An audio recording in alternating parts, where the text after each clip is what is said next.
All right, welcome. Nice to see you today. All right, so in any case, shall we get started?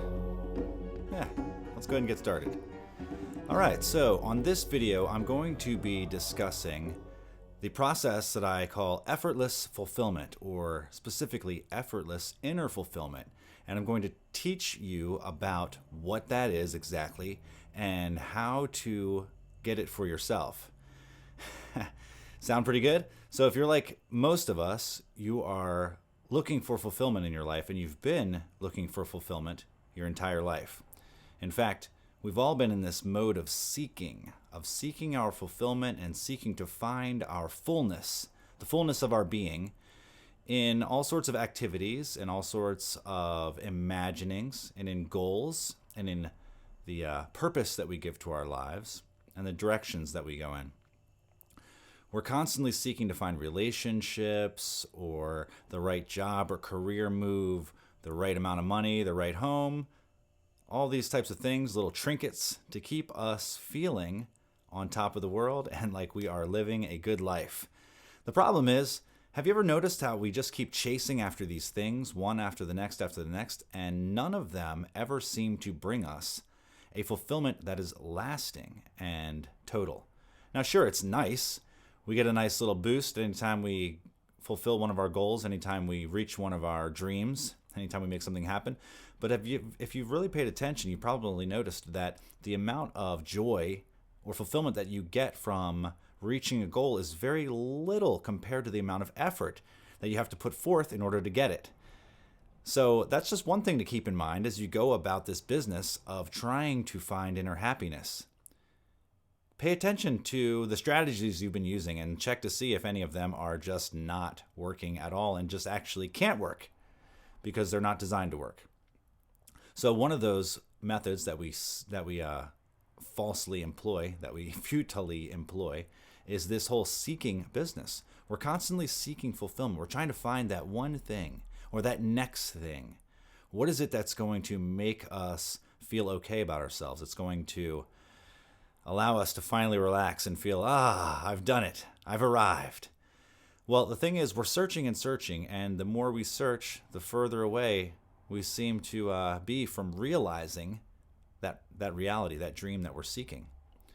And there's a couple of reasons why I'd like to talk about them. So first of all, though, I'd like to preface this video by saying that none of this that I'm going to be teaching you in this video is a substitute for good old-fashioned hard work, right? You're going to have to go out there and take some actions if you want to realize anything in this life. You can't just get there. Most of us, anyways, at a very, very high enough level, you probably can, but I don't think you are there if you're watching this video. So check it out. We want to create these things in our lives, but the problem is our strategies are ineffective, and they often lead to exactly the opposite of what it is that we're seeking. So one of the ways in which that happens is in this whole energy of neediness that we have. You know, whenever we're going to a goal, we're going to some sort of seeking activity.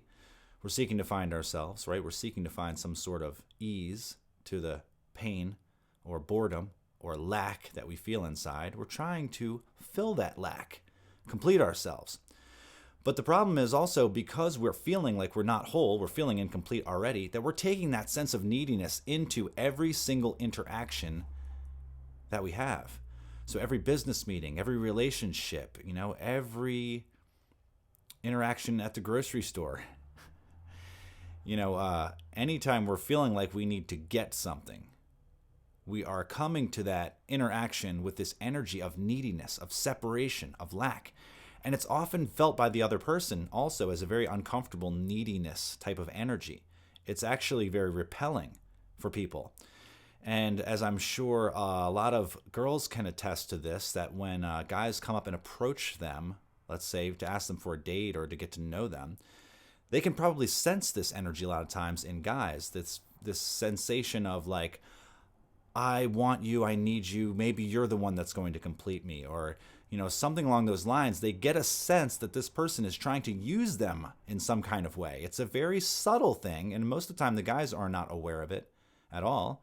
A lot of times the girls aren't aware of it either, other than just they're sensitive to these things. They pick up on them. But so that neediness, that sense of I am not complete yet and maybe you're the one, that is actually a very repulsive type of energy.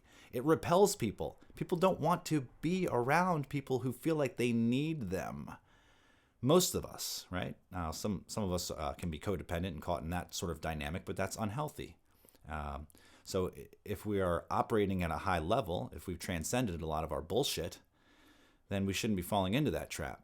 We should be seeking out relationships that support us and that we are able to give in, right? That support us, but not that we depend on. Big difference there, big difference.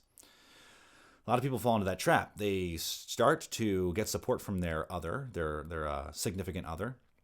But then what happens, unfortunately, is they begin to use that other as a crutch. They begin to lean on them a little too much, and then it becomes codependent, right? And then it becomes difficult to get out of. It becomes difficult to find one's true self. And we often blame our partner for our problems when we're in those type of situations. It's really hard to see the truth and find a way out. So we got to pay attention and recognize that within ourselves. But a lot of times it's just this energy of neediness and needing the other person to be a certain type of way in order for us to feel okay that is causing a lot of the problems. And if we can just learn to let that go, we can be okay. We can be at peace in the world as is. We can be at peace in our current relationship. We can be at peace in our current job. We can even be at peace when there's a worldwide pandemic, even though that may be a redundant phrase I just used.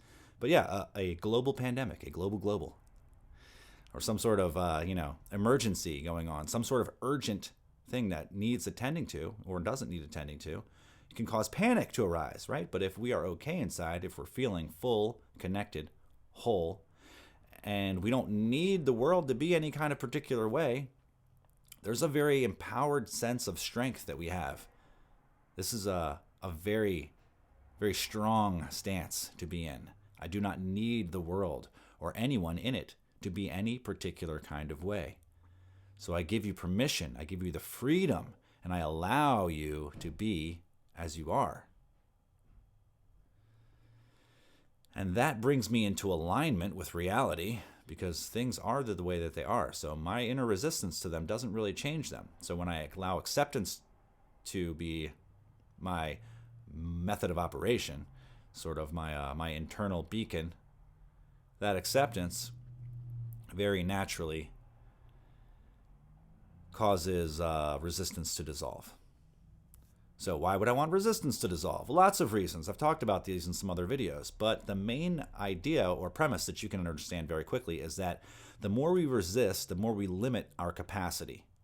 So we may need a certain amount of resistance in our muscles to stand upright and things like this, but any excess resistance is limiting our capacity, is getting in the way of the proper, efficient functioning of the system, if that makes sense.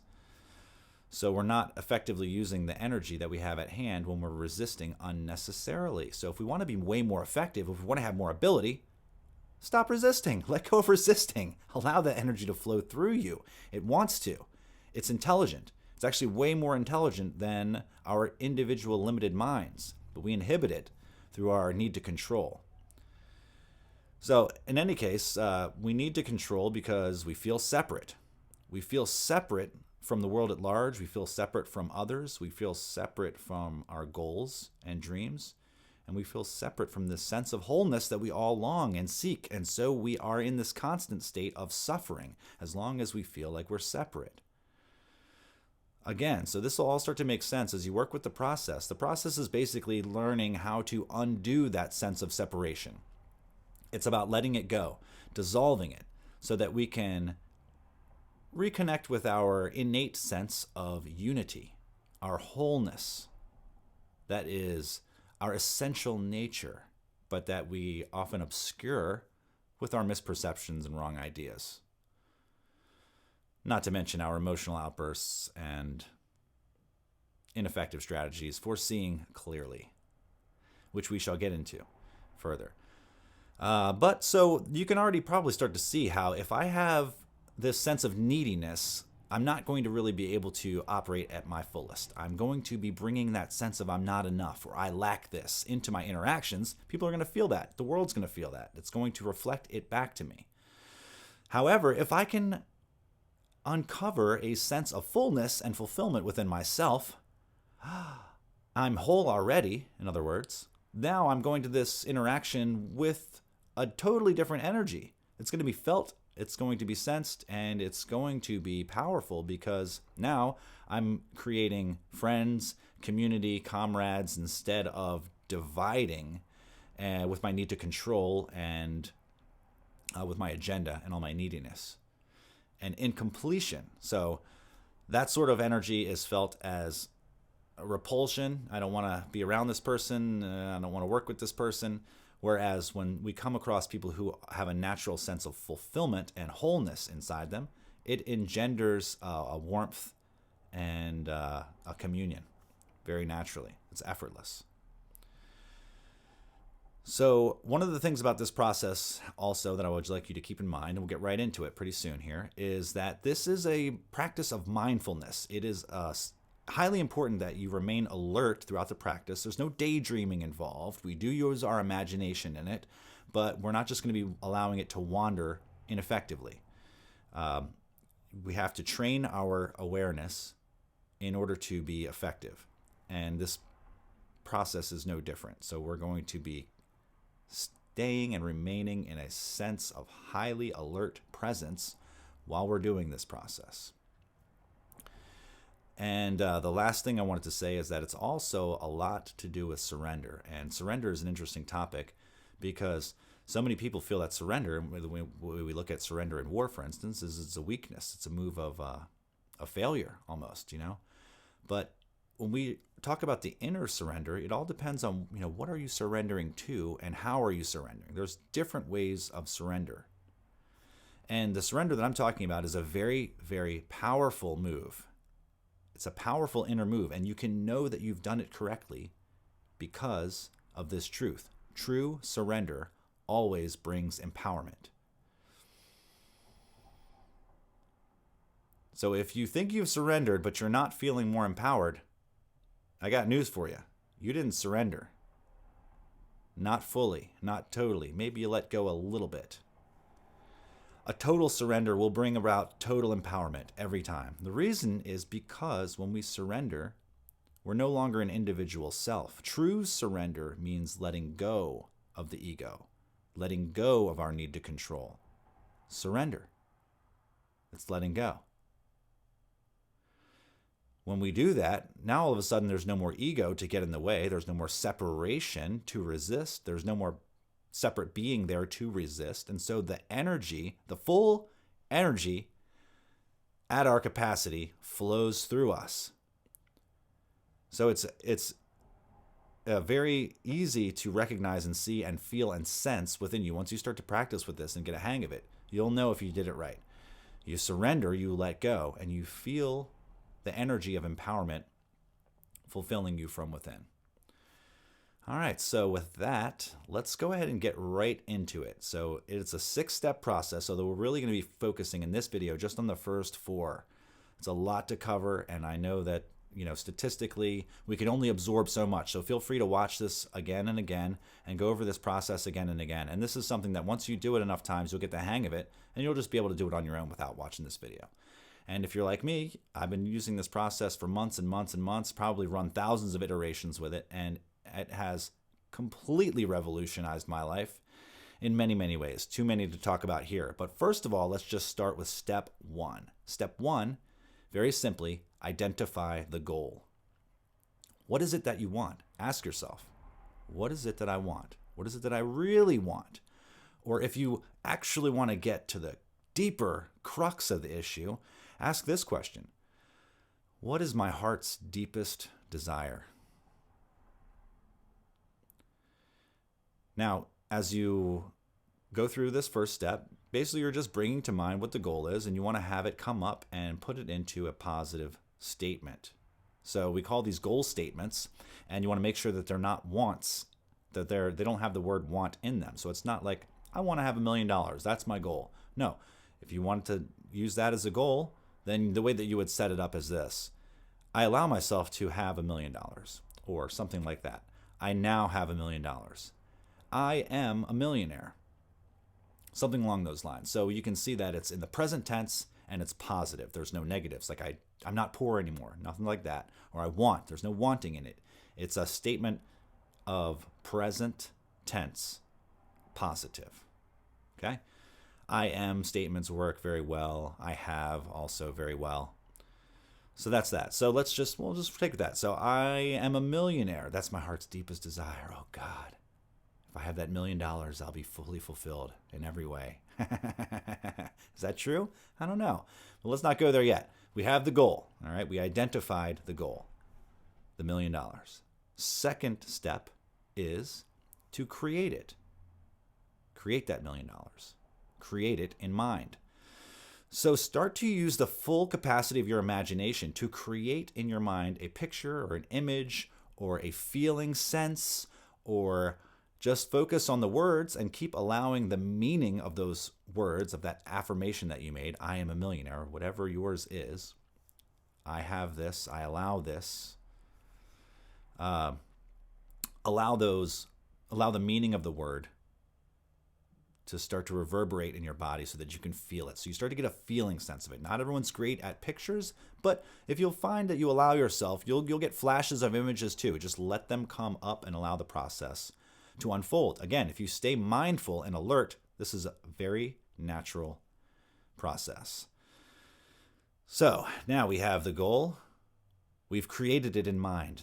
Imagine there you are. You're sitting on a giant bed of money. Oh, isn't it glorious? Oh, money, everything I've ever wanted. Oh, thank God. Of course, I'm being facetious. Money doesn't make us happy, but it can solve a lot of our personal problems, and it's a great thing to have plenty of if you want to do lots of sorts of things. And it's certainly a terrible thing to have a lack of when you're living in a capitalistic society, as most of us are. So, in any case, back to the process. We've created the goal in mind. There it is. There's that picture. There's that image. There I am, sitting poolside with my giant pile of money.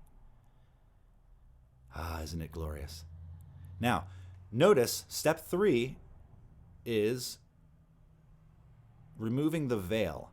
If you're highly alert, step 2 is really just to bring up this feeling inside, which is a veil of separation. It's a thin veil, or sometimes not so thin, feeling inside of us that cuts us off from the thing that we are desiring.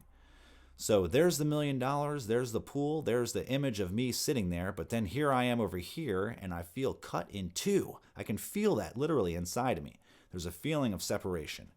And it's a veil of separation, as I like to call it. So we're just going to allow our awareness to surrender to that veil.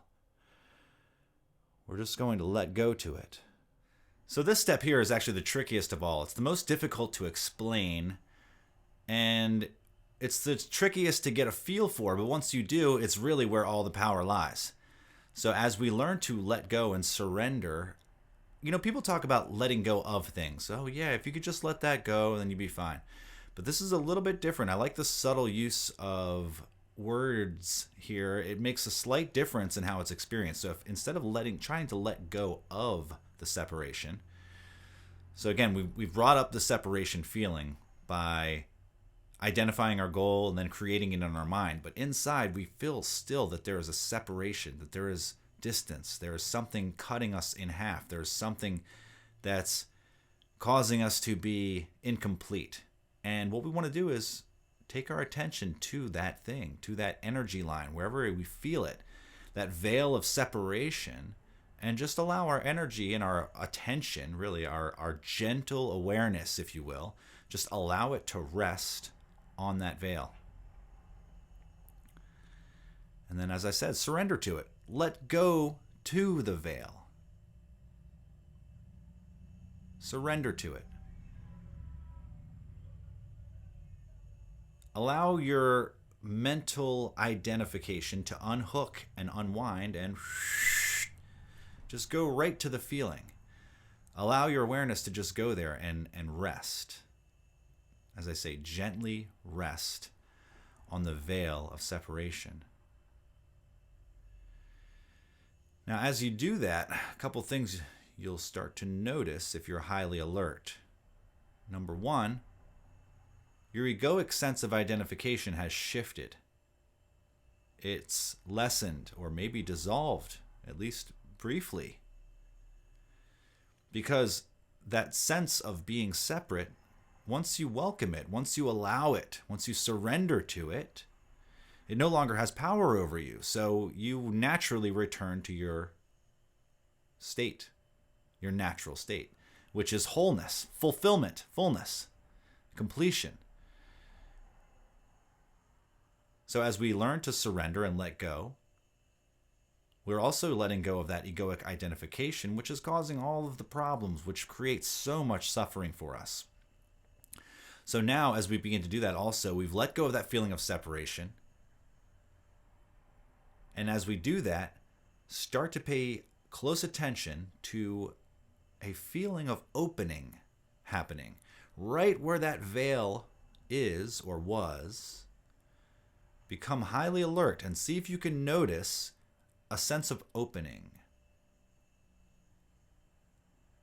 See if you can notice that opening and that subtle inner joy start to rise up from within. That is the onset of the beginnings of effortless fulfillment. So this should start to give you a little bit of a taste. And even if it's a very, very small taste, don't be disheartened. Every little gain we get is very important, because the more we work with this process, the more powerful it will become for us. As we start to get the hang of it, it becomes totally empowering, because we stop trying to create from that sense of lack. We recognize our own inner fulfillment. We recognize that we actually don't need anything for our fulfillment. That true inner fulfillment is non-dependent. It doesn't depend on circumstances. It doesn't depend on people. It doesn't depend on our past or our future. It's completely available right here, right now. The only question is our ability to surrender to it, our capacity to surrender to that. The greater the surrender, the greater the empowerment. The less we are an ego, the less we are a separate individual, the more we are the total, the more we are the whole.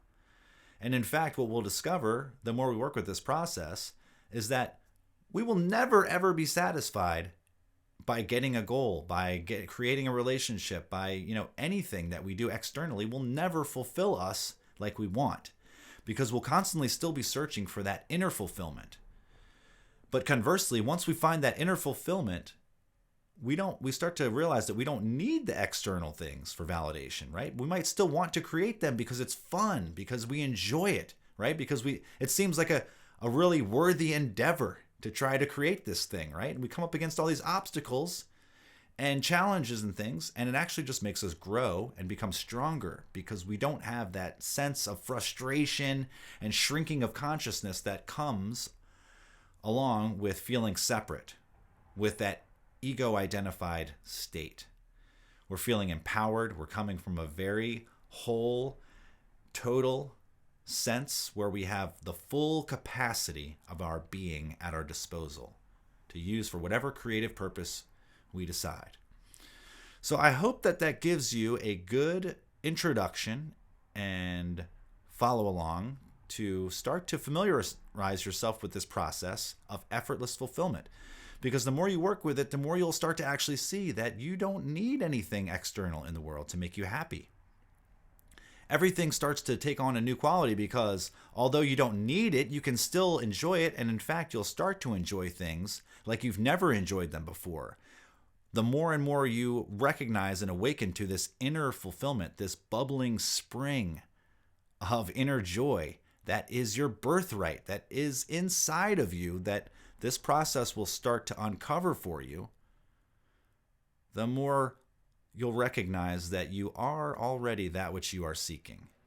So you can relax, be at peace, stop trying to control situations and people and relationships and all sorts of things. You can be at ease and allow the natural intelligent awareness, which is your true nature, to slowly but surely start to take over and move to the forefront. As we do that, our lives change radically and we become incredible vehicles and vessels for that source energy to pour forth into this world and cause radical, massive, revolutionary transformations for the good. So again, the process, effortless inner fulfillment.